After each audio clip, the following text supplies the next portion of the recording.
Gracias por continuar con nosotros en Foro Global. En tu pantalla estaba la respuesta a la trivia de esta noche. Menos de 2 semanas le tocó al gobierno de Pedro Pablo Kuczynski darle el indulto al expresidente Alberto Fujimori allá en Perú.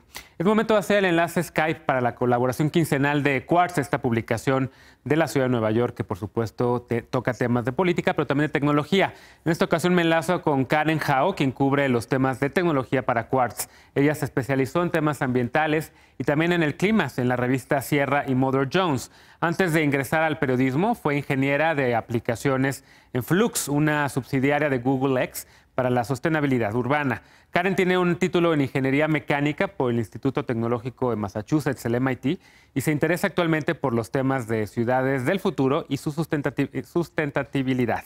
Karen, welcome to Foro Global. It's a pleasure having a conversation with you. How are you? Good. How are you? I'm fine, thank you. I was just reading your piece, your piece for Quartz, and I read with a lot of interest. There are many stories, many things to talk about it. But first, why don't you tell us a little bit about these digital currencies? Of course, the most popular one is Bitcoin, but it's not the only one. There are plenty of digital currencies that many countries are still also starting to experience for their markets. Correct. So Bitcoin is the first cryptocurrency that was ever created, but since then there have actually been many alternate currencies that have spun off. And essentially what these cryptocurrencies are, during the 2008 financial crisis, there was a lot of public mistrust around centralized banks, which controlled the entire money supply. And so Bitcoin is this new kind of technology, this new kind of financial system that allows people to store money and exchange money without ever having to pass it through a centralized third party. And it's not only, of course, we're talking about a global market in which the dollar, the euro, the yen, and many other, like the regular coins, are competing against each other in the trade markets. But now we have also these digital currencies like Bitcoin. You mentioned another one in your piece, which I can't remember the name. It's not only Bitcoin, but also NiceHash, or NiceHash is a platform? So NiceHash is a platform, yes. It's an online website where essentially if you are someone with a computer and you have extra computational power on that computer, you can join this online network and offer your computational power to other people who can then pay you in Bitcoin to use your computational power to mine any kind of cryptocurrency. Wow. You know, when I was a graduate student in the US, many of my colleagues, many of my classmates were working either at the library or were working in a coffee shop or in other places to get some extra money. But now in your piece I read that there are students, undergrads and also graduate students, who spend their time in their dorms mining cryptocurrency. Why don't you tell us a little bit about this? That is correct. So through my reporting, I found that there are students around the world that are mining these cryptocurrencies in their dorm rooms using their university's free electricity. And some of them are doing it for the profit. It can be very lucrative. In one instance, I talked with one student who estimates that he has earned around $20,000 US in profit. And in other instances, students were doing it because they really are curious about the technology and wanted to take the opportunity to understand it better. And what does it imply? I heard and I read in your piece also that these students solve mathematical problems. That's the way to mine a cryptocurrency, right? Yes. So the way that you mine, quote unquote, these currencies is you actually just need some computational power. So most of the students that I spoke with, they just had a desktop computer or even a laptop. And you can get a graphics card, which is traditionally used for video editing or video gaming. And in this instance, is just helping you increase your computational power to mine more coins.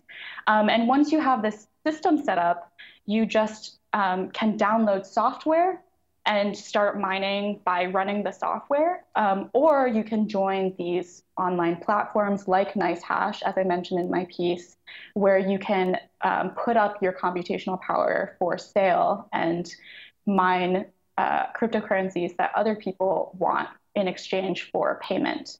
Sure. So mining cryptocurrencies, it's not for anybody. I mean, you need to know quantitative skills. You need to know how to solve mathematical problems. Also, I guess that you also need to know how to programming language. But also, what is the earning? How much can a student who's actually spending a lot of time mining cryptocurrencies, how much can they make per day or per week? So it really depends.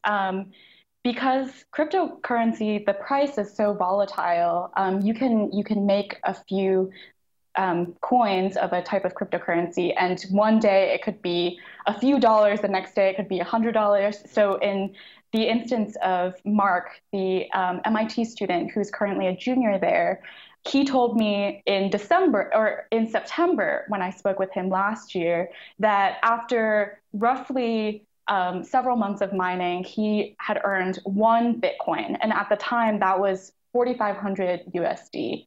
Wow. And then by the time I asked him again in late December, early January, he told me that now he has $20,000 in USD. Wow. So it really varies how much you earn day to day.